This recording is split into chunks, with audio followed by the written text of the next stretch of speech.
Bismillah.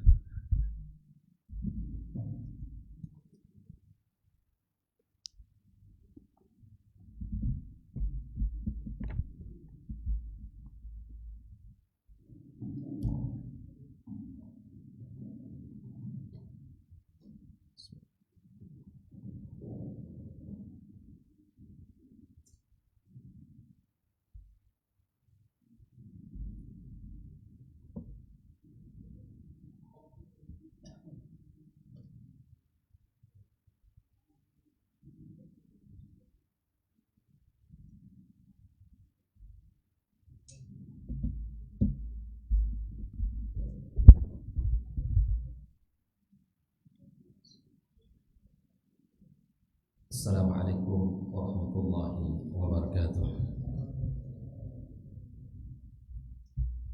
Innal hamdalillah nahmaduhu wa nasta'inuhu wa nastaghfiruhu wa nastahdihi wa na'udzu billahi min shururi anfusina wa sayyiati a'malina. May yahdihillahu fala mudilla lahu wa may yudlilhu fala hadiya lahu. Asyhadu an la ilaha illallah wahdahu la syarika lahu wa asyhadu anna Muhammadan abduhu wa rasuluh sallallahu alaihi wa ala alihi wa ashabihi wa man istanna bi sunnatihi ila yaumiddin. Ya ayyuhalladzina amanu ittaqullaha haqqa tuqatih wa la tamutunna illa wa antum muslimun. Amma ba'd, fa inna asdaqal hadits kitabullah wa khairul huda huda Muhammadin sallallahu alaihi wasallam wa syarrul umuri muhdatsatuha wa kullu muhdatsatin bid'ah wa kullu bid'atin dhalalah wa kullu dhalalatin finnar. Kaum muslimin dan muslimat, al-hadirin wal hadirat, al-musyahidin wal musyahidat, para pemirsa dimanapun berada, alhamdulillah kita bersyukur pada Allah Subhanahu wa ta'ala. Malam ini merupakan pertemuan perdana kita pasca Ramadan, dan tentu ini merupakan kebahagiaan yang luar biasa karena kita bisa menyambung kebaikan dari satu kebaikan dengan kebaikan berikutnya. Harapan kita yang pertama, Allah Subhanahu wa ta'ala menerima seluruh ketaatan kita, menerima seluruh amal saleh kita. Bahkan semangat ini yang dicontohkan oleh generasi awal dari umat Muhammad alaihi salatu wassalam. Di dalam kitab Lataiful Ma'arif disebutkan mereka 6 bulan selalu berdoa kepada Allah agar Allah menerima seluruh amal saleh mereka di bulan suci Ramadan.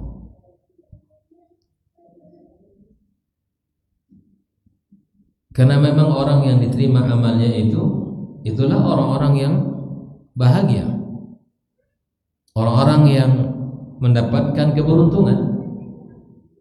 Karena tak jarang dari umat Muhammad alaihi salatu wassalam, sebagaimana gambaran Nabi kita alaihi salatu wassalam, rubba sa'imin laisa lahu min siyamihi idzal ju' wal 'atash. Banyak orang berpuasa tapi tidak ada yang didapatkan kecuali lapar dan dahaga saja.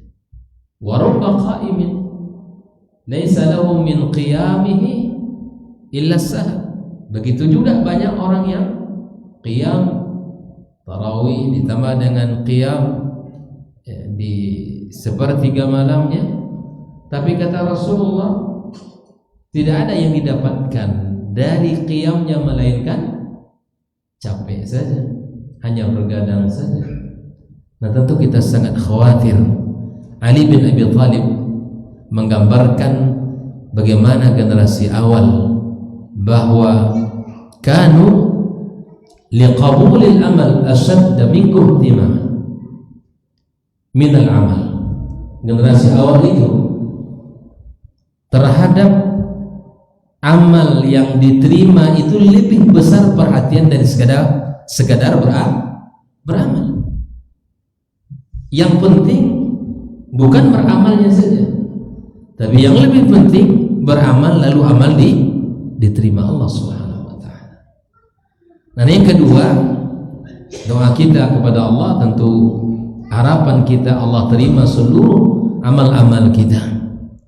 Yang kedua ikhwatal kiram rahimakumullah, kita berharap Allah memberikan kepada kita kekuatan istiqamah di jalan-jalan kebaikan ini. Karena disebutkan bi'sal qaum, ternyata seburuk-buruk kaum itu adalah orang yang hanya taat, rajin beribadah di bulan Ramadan saja. Tidak kenal masjid kecuali Ramadan, tidak kenal dengan Al-Quran kecuali di bulan Ramadan, tidak kenal dengan infak dan sedekah kecuali Ramadan, tidak kenal ibadah-ibadah sunnah yang lainnya kecuali di bulan itu. Maka bi'sal qaum, seburuk-buruk kaum mereka ini hanya mengenal Allah di bulan Ramadan semata. Makanya disebutkan man kana ya'budullah fa innallaha baqin, yang menyembah Allah, Allah kekal abadi. Wa man kana ya'budu Ramadan fa inna Ramadan qad fat, yang hanya tahu ibadah itu di Ramadan, Ramadan sudah usai. Jangan usai Ramadan, usai pula semangat ibadah kita, enggak.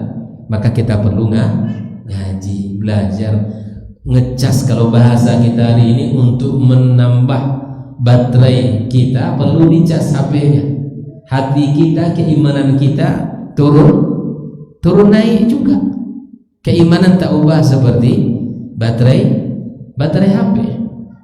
Dipakai habis dia, berkurang. Begitu juga keimanan kita di dalam menjalani kehidupan, pekerjaan, tugas, amanah. Terkadang iman kita lagi kuat-kuatnya, masya Allah kita semangat, tapi ketika iman kita lagi menurun, semua yang akan dilakukan terasa berat. Maka untuk menumbuhkan keimanan kita, perlu kita hadir di majelis ilmu seperti ini. Alhamdulillah, malam ini Allah mudahkan kita bersama untuk duduk kembali di majelis tafsir kita yang kita lakukan sekali sebulan di pekan kedua di hari Sabtu di Masjid Mus'ab bin Umar ini. Semoga Allah Subhanahu wa taala berkahi kita dan Allah berkahi seluruh keluarga kita dan orang-orang kita cintai, dan kepada seluruh kaum muslimin dimanapun berada. Salam dan salam untuk Nabi kita yang mulia sallallahu alaihi wasallam. Semoga kita termasuk orang-orang yang semangat di dalam meningkatkan ittiba, membuktikan kecintaan kita kepadanya dengan menjalankan syariatnya. Ikhwatan kiram rahimakumullah, malam ini kita bersama surat Al-Qari'ah. Surat Al-Qari'ah. Apa arti Al-Qari'ah? Apa? Kiamat. Nah, Al-Qari'ah itu adalah salah satu nama daripada nama hari kiamat. Al-Qari'ah. Allah Subhanahu wa taala menyebutkan Al-Qari'ah. Berkata Syekh Sa'di rahimahullah taala, min asma'i yaumil qiyamah. Jadi nama hari kiamat itu banyak ternyata. Kalau kita buka Al-Qur'anul Karim, nama-nama hari kiamat itu sangat banyak, dan nama itu mencerminkan keadaan dan kondisinya. Al-Qari'ah itu artinya apa? Secara bahasa apa artinya? Suara yang keras. Dan memang hari itu sangat keras suara yang terdengar oleh telinga manusia. Taqra'ul udhun, yang mengutuk pendengaran kita dengan suara yang sangat keras dan akan menganggu ketenangan, sehingga orang hari itu bertanya-tanya, ini hari apa? Berkata Syekh Sa'di, summiyat dzidzalika, dinamakan al-qari'ah li'annaha taqra'un nas wa tuz'ijuhum bi ahwaliha, karena hari itu sangat mengganggu sekali perasaan orang, sangat tidak nyaman karena suara yang keras. Kita suara ban pecah aja di jalan itu sudah terkejut gitu, ya kan? Suara truk mobil pecah di jalan besar sana terdengar ke rumah kita pun kita sudah merasa kaget. Apalagi hari itu hari yang sangat dahsyat, yang mana akan terdengar suara yang keras, akan mengetuk telinga-telinga kita. Walihada azam amruha, maka itulah hari kiamat itu agung, besar perkaranya, sangat besar perkaranya. Allah Subhanahu wa ta'ala menyebutkan pada ayat yang kedua, man qari'ah. Apa itu al-qari'ah? Apa hari kiamat itu? Kenapa diulang oleh Allah? Disebutkan min syiddatil faz'i wal hawl, karena memang untuk menjadi sebuah penekanan, karena hari kiamat itu sangat menakutkan, sangat mengerikan, perkaranya besar, agung. Maka Allah Subhanahu wa ta'ala mengulang mal qaryah, apa hari kiamat itu? Tidaklah Allah Subhanahu wa ta'ala mengulangi satu kalimat melainkan di situ ada pesan. Jangan dikira al-qaryah mal qaryah kenapa ada pengulangan? Tidak. Di situ ada nilai yang Allah Subhanahu wa ta'ala inginkan kepada kita. Dan banyak sekali di dalam Al-Qur'anul Karim Allah menyebutkan yang seperti ini, ya. Banyak sekali ayat-ayat yang semisal dengan Al-Qari'ah, yang ini menekankan kepada kita sebuah pesan penting, bahwa hari kiamat itu bukan perkara ringan. Hari kiamat bukan perkara yang sepele. Hari kiamat bukan perkara yang biasa-biasa, tapi dia perkara yang besar, perkara yang agung, dan perkara yang sangat mengerikan. Maka itulah Allah ulang kalimat ini. Nah, yang kedua, tidaklah Allah Subhanahu wa ta'ala menyebutkan untuk satu peristiwa diberikan dengan nama yang banyak, kecuali itu menunjukkan bahwa dia perkara yang besar. Untuk sesuatu disebut oleh Allah, contoh hari kiamat, al-yaumul qiyamah, itu sebutan umum dan khusus. Maka bahasa Arab itu sangat indah, tapi kalau dibawakan ke bahasa kita agak sedikit terbatas di dalam mengungkapkan makna dari yang ingin disampaikan itu. Lalu kemudian Allah Subhanahu wa ta'ala menyebutkan pada yang ketiga, wa ma adraka mal qariyah. Tahukah kamu apa itu al-qariyah? Apa itu hari kiamat? Nah, di sini Allah Subhanahu wa ta'ala menerangkan keadaannya, cirinya, dan fenomena-fenomenanya hari kiamat itu seperti apa, sifatnya. Nah, Allah Subhanahu wa ta'ala menyebutkan, menjelaskan keadaannya di hari itu. Yauma yakunun nas, di hari itu manusia seperti apa? Kal farashil mabthus. Apa itu artinya? Seperti, kalau dalam bahasa terjemah Qur'annya aneh-aneh, ya. Kal jaradil muntashir, di sini kayak belalang yang tersebar, alladzi yamuju ba'dhu fi ba'd, yang saling bertabrakan, yang saling berkelompok banyak sekali. Itu siapa yang seperti aneh itu? Manusia. Aneh-aneh itu makhluk lemah atau kuat? Lemah. Begitulah kondisi kita, sangat tidak punya daya dan upaya. kondisinya lemah, kondisinya hina. Yang dulu ketika hidup sebelum datang kiamat sombong, tidak ada di hari itu kekuatannya. Yang di hari itu terlihat seperti anai-anai. Orang-orang yang memiliki kehebatan berbagai bidang misalnya, di hari itu seperti anai-anai. Makanya orang yang sombong ingat hari seperti manusia akan seperti menjadi seperti aneh-aneh, tidak ada.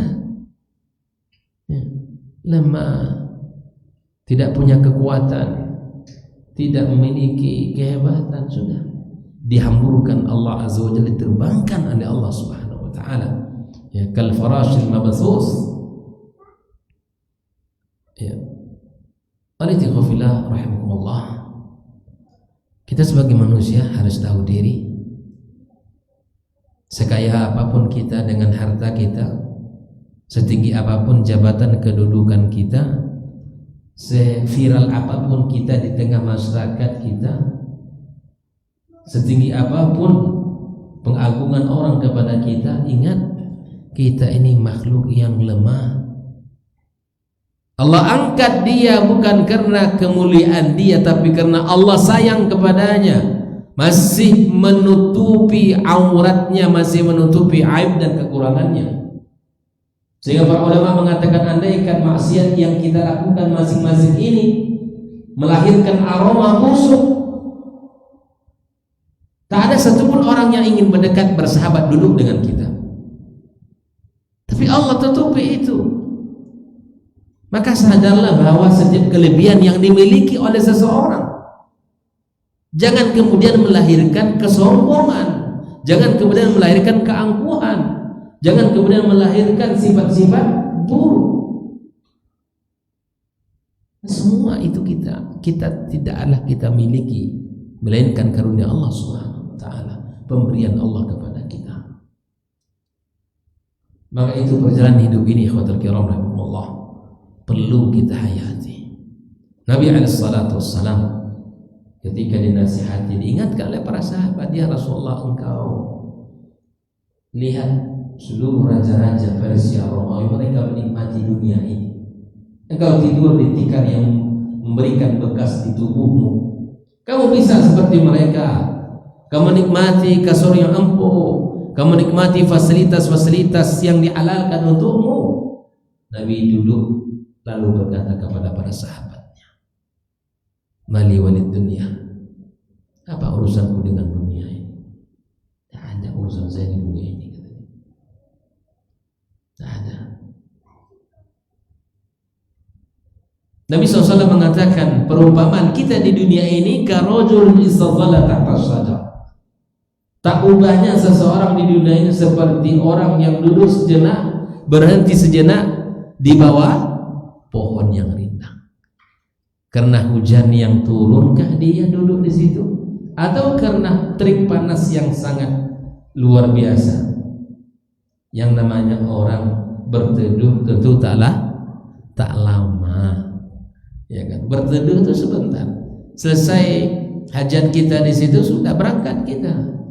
Begitulah manusia ini digambarkan Rasulullah alaihi salatu wassalam. Disebutkan juga bahwa kita ini seperti abir sabil di dunia ini, seperti orang yang sedang melakukan perjalanan, seperti musafir. Kalau kita merantau ke negeri orang atau melakukan sebuah perjalanan melewati sebuah kampung, mungkin kita melihat keindahannya, tapi kita tidak akan larut dengan apa yang ada di situ, karena tujuan kita bukan tempat itu, ya kan? Tujuan kita bukan di situ. Tujuan kita ada di depan sana. Maka silahkan nikmati dunia, silahkan miliki dunia.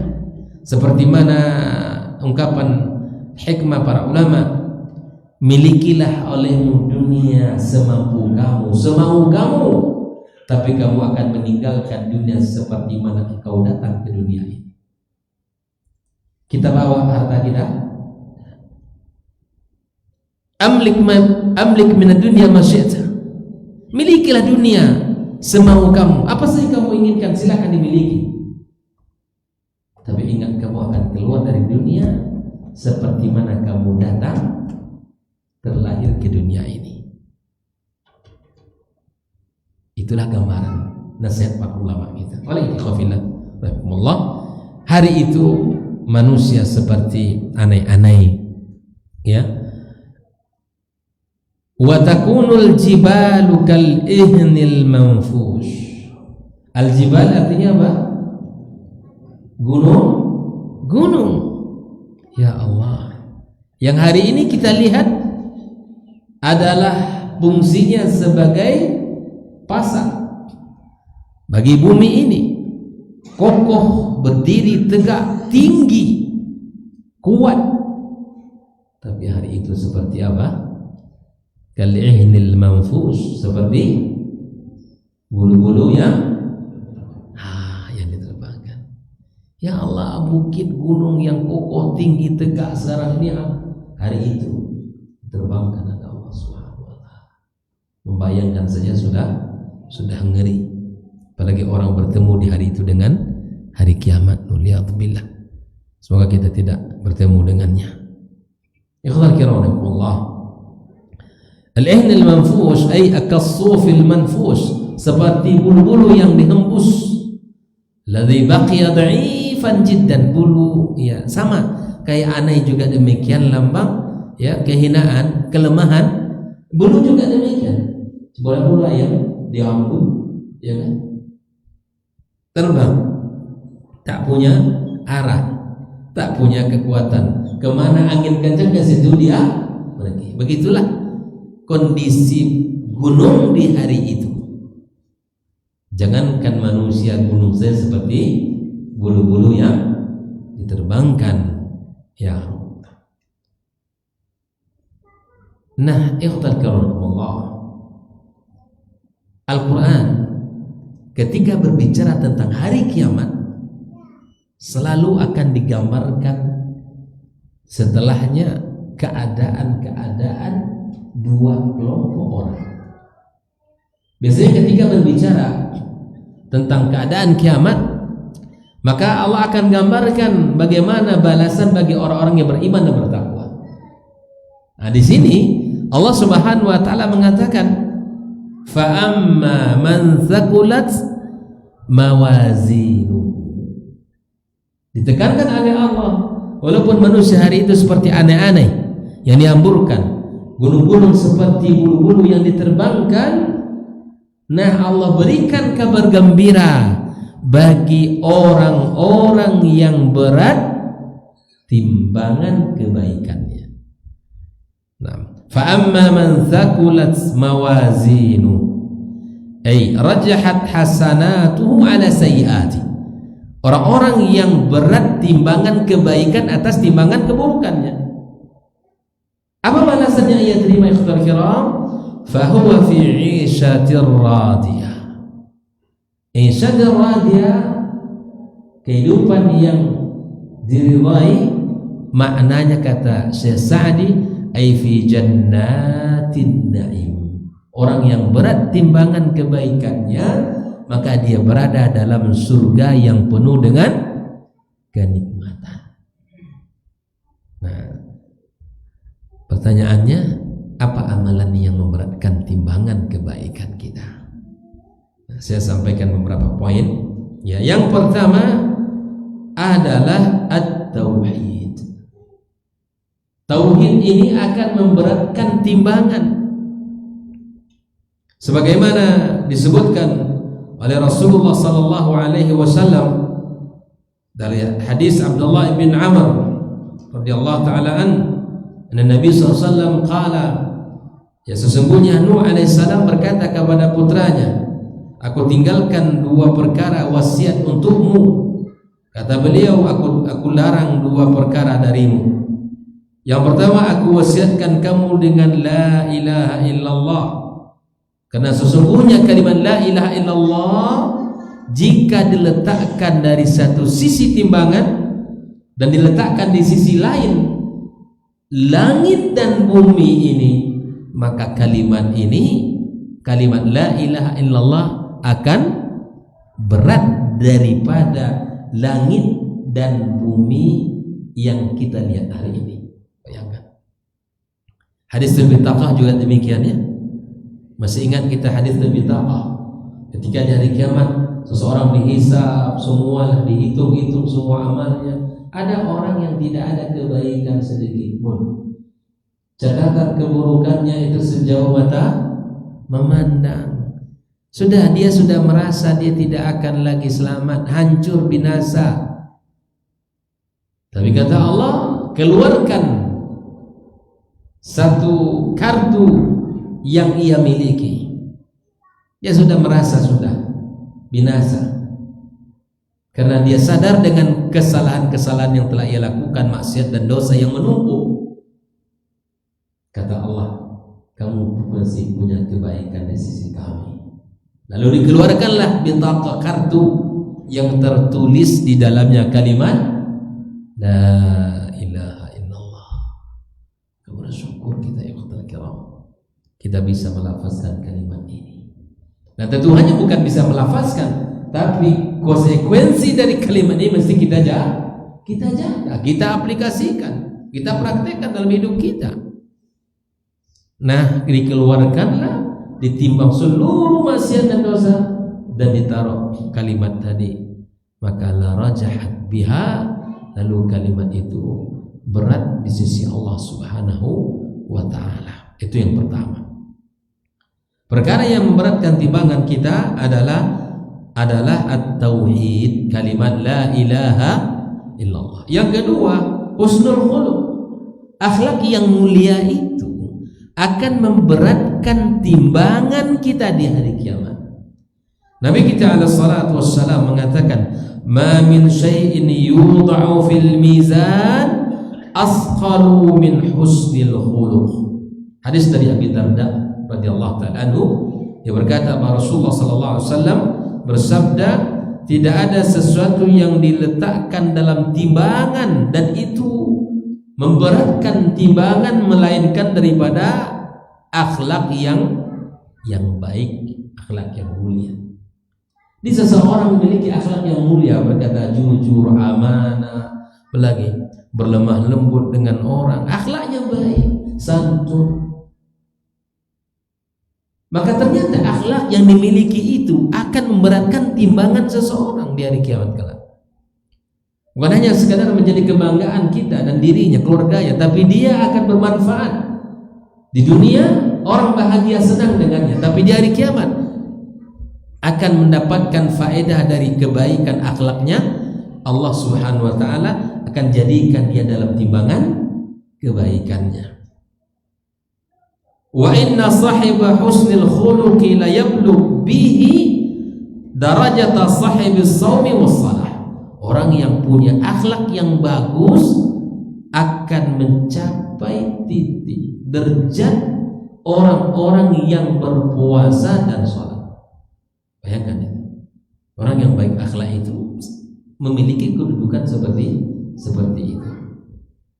Yang ketiga, yang memberatkan timbangan kebaikan kita, zikrullah subhanahu wa ta'ala. Orang yang banyak berzikir, orang yang selalu ingat kepada Allah, tidak pernah lalai dan putus. Allah Subhanahu wa ta'ala menyebutkan dalam banyak ayatnya, ya, wadzakirin Allah katsira wadzakirat, laki-laki dan perempuan yang banyak berzikir. A'adallahu lahum maghfiratan wa ajran 'azima. Allah sediakan ampunan, Allah sediakan balasan pahala yang besar di sisinya. Bahkan Nabi kita alaihi salatu wassalam menyebutkan kalimat, ya, yang mana Nabi mengatakan kalimatani khafifatani 'ala lisan thaqilatani fil mizan habibatani ila rahman. Apa kalimatnya? Subhanallah wa bihamdi subhanallahil azim. Dua kalimat yang mudah oleh lisan manusia diucapkan dan sangat disukai oleh Allah, memberatkan dalam timbangan. Maka ternyata kalimat itu subhanallah wa bihamdi subhanallahil azim, semua kita bisa mengucapkannya, tapi tak semua kita bisa mengamalkannya. Nah, semoga kita termasuk dari orang-orang yang bisa mengucapkan dan mengamalkan dalam kehidupan kita. Ikhwatal kiram rahimakumullah. Nah, di antara hal yang bisa memberatkan dalam timbangan kita adalah al-muhafadhah 'alal adhkari dubur salawati wa qabla an-naum, yaitu orang-orang yang selalu menjaga zikir-zikir setelah salat dan zikir-zikir sebelum tidur. Nabi kita alaihi salatu wassalam mengatakan, khaslatani la yuhafidh 'alaihima 'abdun muslim illa dakhala al-jannah. Dua perkara tidak ada seorang mukmin yang menjaganya kecuali ia akan masuk surga. Huma yasirun wa may ya'mal bihima qalil. Kedua hal itu adalah mudah, tapi yang mengamalkannya hanya sedikit. Yusabbih fi duburi kulli salatin 10 wa yahmad 10 wa yukabbir 10. Fadzalika 50 wa 100 bil lisan wa 1500 fil mizan wa yukabbir 34 idza akhadha madji'ah wa yahmid 33 wa yusabbih 33. Fadzalika 100 bil lisan wa 1000 fil mizan. Zikir setelah salat dan zikir menjelang tidur, kita bertasbih, bertahmid, bertakbir kepada Allah Subhanahu wa taala. Ini pahala yang memberatkan timbangan kita sebagai seorang mukmin di hadapan Allah Subhanahu wa taala. Baik, kita dengarkan azan. Kita lanjutkan setelah azan.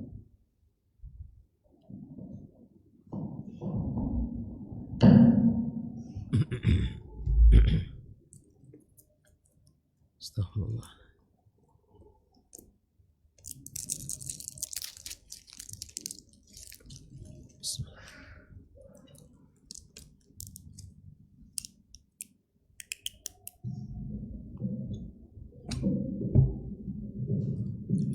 Bismillah.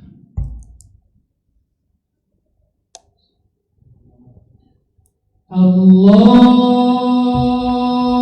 Akbar,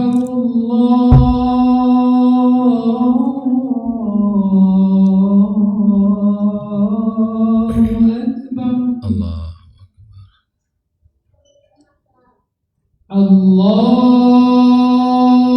Akbar,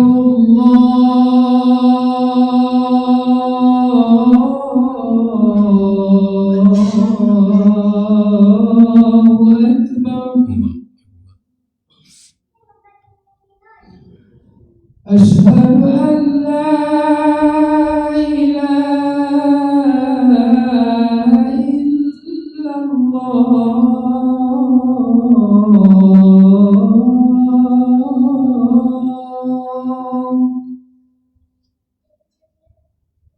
أشهد أن لا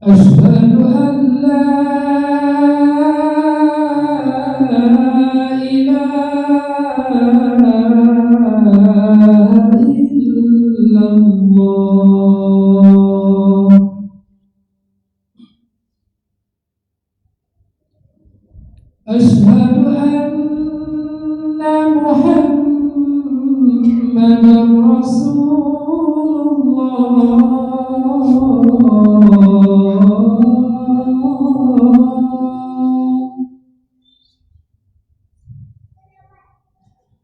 أشهد أن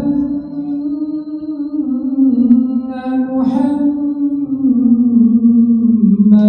رسول الله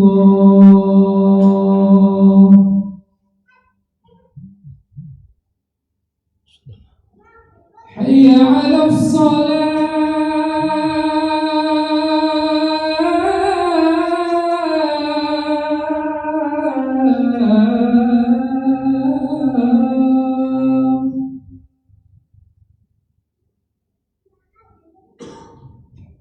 حي على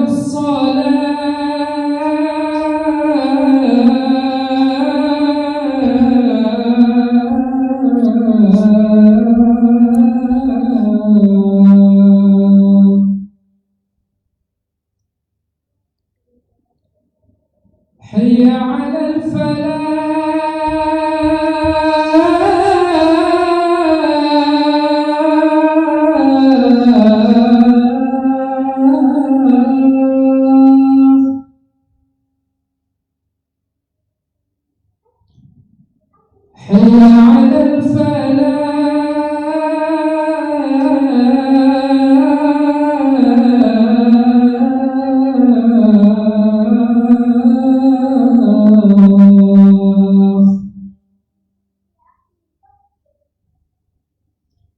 Allahu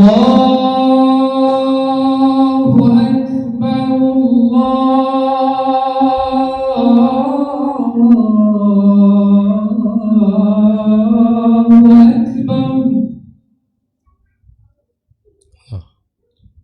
La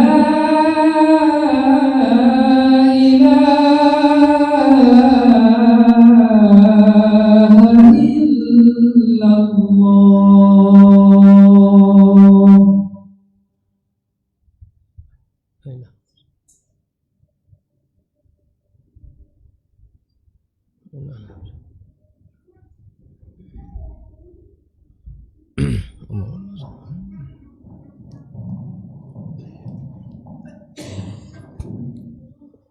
Bismillahirrahmanirrahim. Kita lanjutkan. Di antara hal yang bisa memberatkan timbangan kita selain daripada zikir adalah salat jenazah. Itu juga memberatkan timbangan. Apa sebab? Orang yang salat jenazah, ya, maka dia mendapatkan satu qiraat. Satu qiraat itu besarnya macam mana? Bukit Uhud, besar. Kalau dia salatkan lalu ikut menguburkan, falahu qiratan, dia mendapatkan 2 qiraat, artinya 2 kali lipat bukit Uhud. Di antara amal lain yang bisa memberatkan timbangan adalah seperti dalam hadis yang lain, waladzi nafsu Muhammad biyadi lahu athqalu fi mizanihi min Uhud. Ya, jadi demi jiwaku dalam genggamannya, kata Nabi Muhammad, maka dia lebih memberatkan dalam timbangannya dari bukit Uhud. Jadi subhanallah, kita jaga ya. Jika ada kesempatan kita untuk bisa, misalnya dalam sebuah masjid, tiba-tiba ada jenazah yang akan disalatkan setelah salat fardu, jangan buru-buru pulang. Ya, kalau masih bisa melaksanakan, laksanakan, karena termasuk orang yang merugi kita meninggalkan kebaikan yang begitu besar. Ambil peluang itu.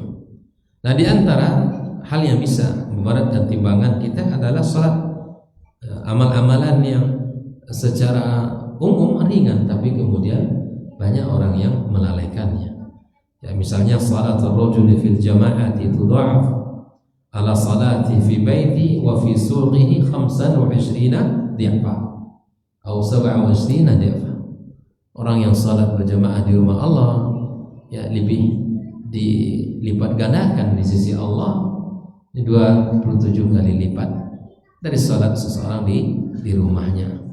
Maka jaga terus ya ibadah salat berjamaah di rumah Allah, dan langkah kaki kita ini yang kita lakukan menuju rumah Allah, yang satu akan mengangkat derajatnya, yang satu akan menghapuskan dosa-dosanya. Kemuliaan semuanya, mulai sejak kita berwudu sampai kita pulang dari rumah, semuanya pahala-pahala ya yang Allah sediakan. Selesai berwudu, kalau dia baca doa setelah wudu, maka akan keluarlah dari tetesan terakhir dari air wudunya itu dosa-dosa dia, dosa mata, dosa telinga, dosa semua, lisannya, dosa hidung semua, dosa tangan, dosa kaki. Ya subhanallah. Begitu cara Allah menghapus dosa-dosa kita melalui amalan-amalan yang telah diwajibkan olehnya. Melangkah kita dari rumah kita di rumah Allah, kita dapat pahala. Masuk kita ke masjid, kita tunggu salat sampai didirikan, intizarus salati ba'da salati fadzalikumur riba, sampai kita salat dan kita baca istighfar, astagfirullah, astagfirullah. Dan semua itu adalah kebaikan-kebaikan sampai kembali kita pulang ke rumah kita. Nah, alaikumullah, ketika Allah Subhanahu wa taala menggambarkan fa amma man thaqulat mawazinu fahuwa fi 'ishatir radiyah. Semoga kita termasuk orang-orang yang berat timbangannya, timbangan kebaikannya di hari kiamat kelak. Nah, kita yang sudah berusaha beramal ini, ada hal yang mesti kita jaga. Jangan sampai dikatakan oleh Nabi termasuk orang-orang muflis dari kiamat, ya kan? Orangnya rajin ibadah, sholat, puasa, haji, ibadah-ibadah wajib dijaganya, bahkan ibadah-ibadah sunat pun dijaganya. Tapi ternyata di hari kiamat, kata Nabi SAW, orang ini laqad syatama hadha wa qadhafa hadha wa safaka dama hadha wa daraba hadha, tapi dia telah menghina fulan, mencaci maki fulan, merendahkan fulan, menumpahkan darah, dan seterusnya, sampai Allah ambil kebaikannya untuk membayar lisannya, diberikan kepada orang yang dia hina, dituduh dan dicaci maki.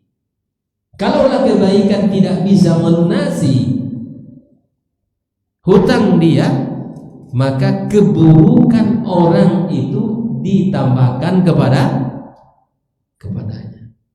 Itulah orang yang muflis, orang yang merugi itu kebaikannya diambil oleh orang pahala kebaikannya, dan bahkan keburukan orang itu ditimpakan kepadanya.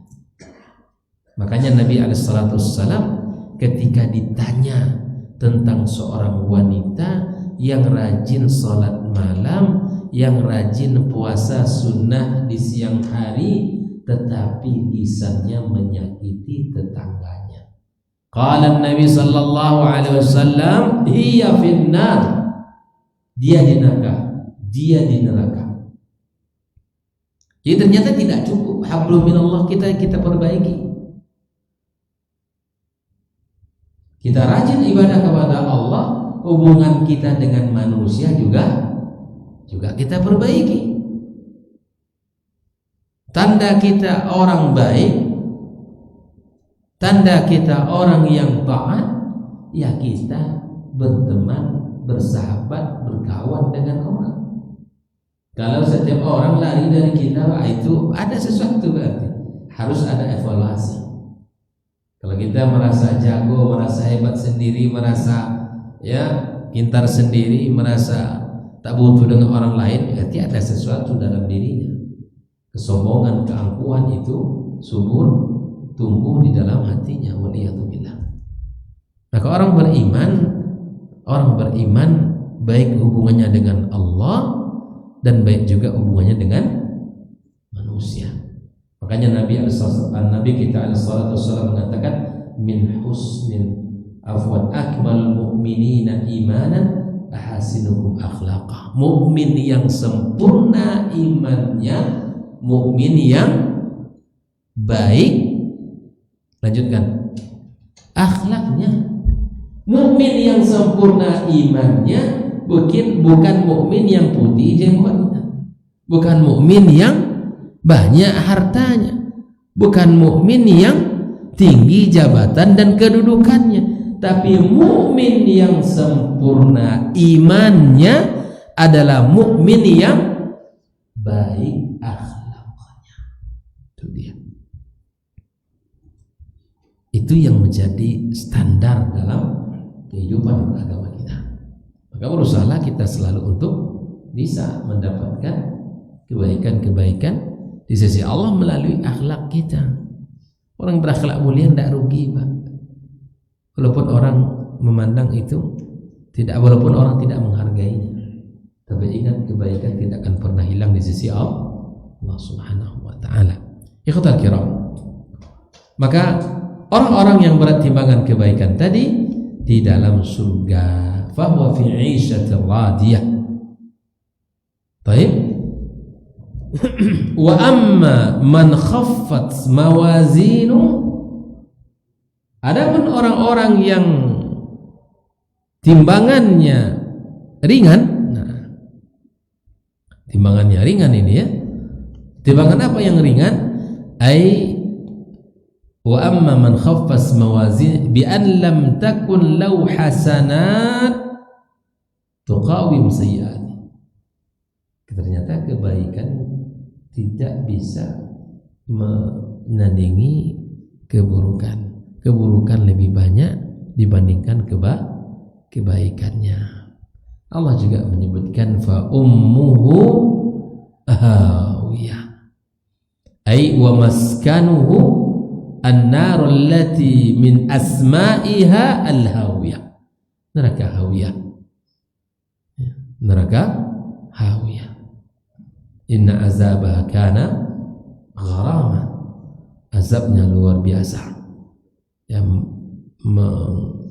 menjadikan otaknya itu encer, menjadikan semua yang ada pada dirinya hancur binasa. Ya. Inilah neraka al-hawiyah. Maka Allah katakan, wa ma adraka ma hiya narun hamiyah.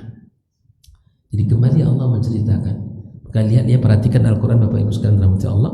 Ketika Allah ceritakan ahli surga, maka Allah akan menceritakan setelahnya tentang ahli neraka. Ketika Allah sebutkan orang-orang yang berat timbangan kebaikan, pahala dan tempat yang akan ia huni, Allah juga akan menyebutkan orang-orang yang ringan timbangan kebaikan dan apa yang menjadi azab bagi dirinya. Untuk apa itu dilakukan? Untuk apa dibuat perbandingan? Siapa yang tahu? Kenapa harus dilakukan itu? Karena ketika ada perbandingan ya, terasa berharganya kebaikan. Ketika disebutkan kebaikan ini, ya ini pahalanya. Tapi ketika ini ditinggalkan, ini azabnya. Itu orang akan bisa menimbang mana yang saya pilih. Orang biasanya taunya nilai sebuah kebaikan kalau dia sudah terkubur dalam sebuah azab Allah Subhanahu wa taala. Orang taunya nilai kesehatan kapan? Kalau udah sakit. Waktu sehat enggak pergi ke masjid, enggak duduk majelis ilmu, enggak pernah baca Quran. Jadi ketika badan sudah sakit, pinggang sudah sakit, kaki sudah suka sakit, tangan sudah sakit, semua sudah sakit badan. Baru terasa, ya Allah, kenapa dulu ketika sehat tidak aku lakukan ini dan itu? Baru menyesal. Makanya mumpung lagi sehat ini, jaga ibadah sholat kita berjamaah dan jaga ibadah-ibadah secara umum. Kenapa? Karena di saat kita sakit nanti tidak bisa kita berangkat ke masjid gara uzur tadi, Allah akan tetap memberikan pahala berjamaah walaupun dia sholat di rumah. Pernah dengar hadisnya kan?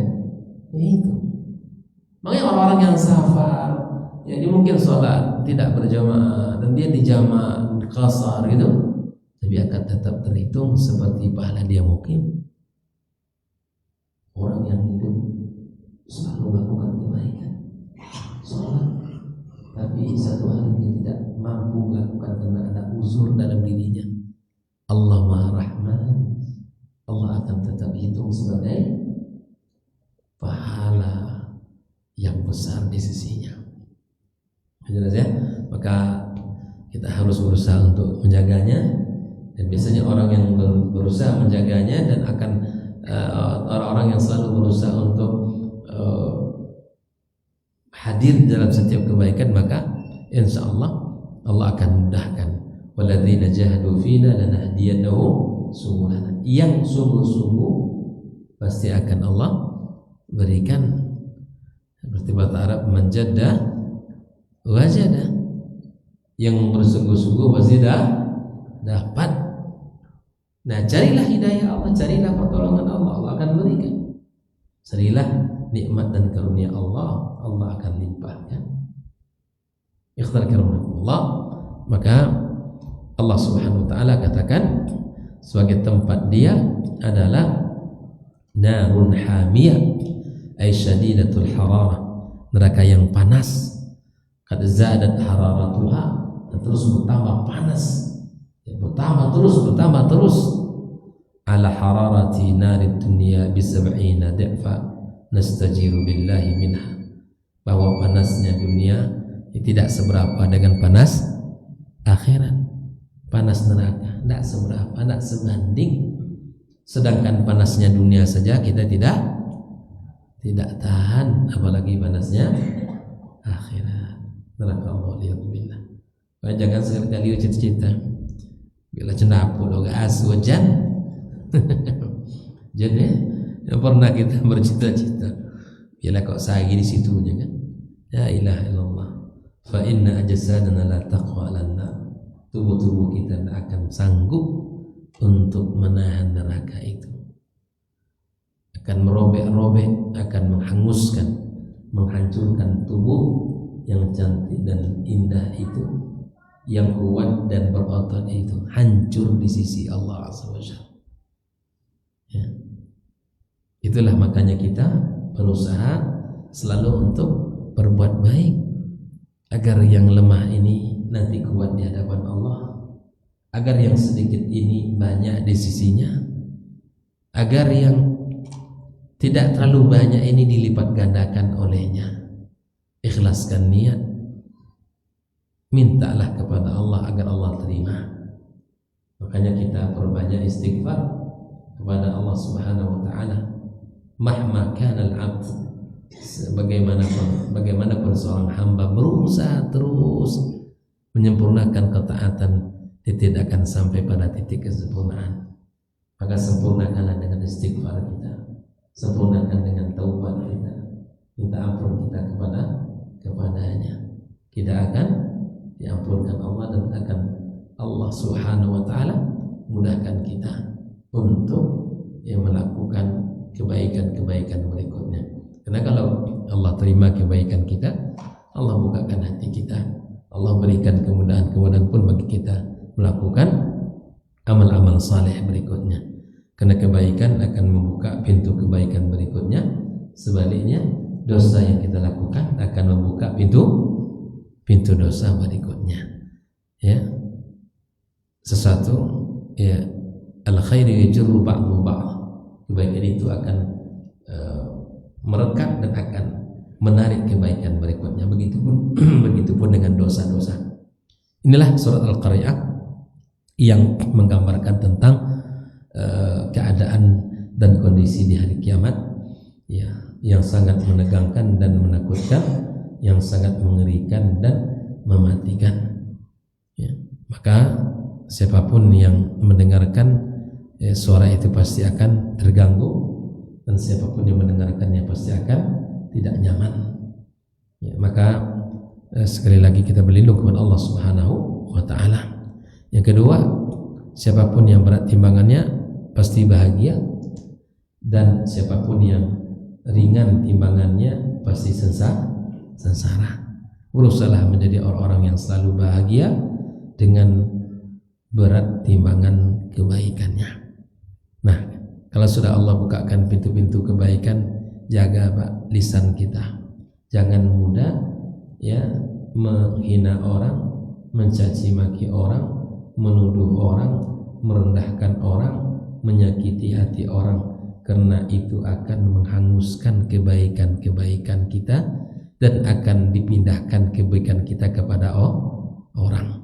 Bahkan keburukan orang itu akan dibebankan kepada kita kalau seandainya kebaikan tidak bisa membayarnya. Na'udzubillah, na'udzubillah, kerugian yang besar dan nyata di hadapan Allah di hari kiamat kelak.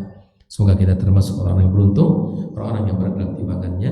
Wallahu ta'ala alam. Wassallallahu ala nabiyyina wa habibina Muhammadin wa ala alihi wa sahbihi ajma'in. Wassalamualaikum warahmatullahi wabarakatuh.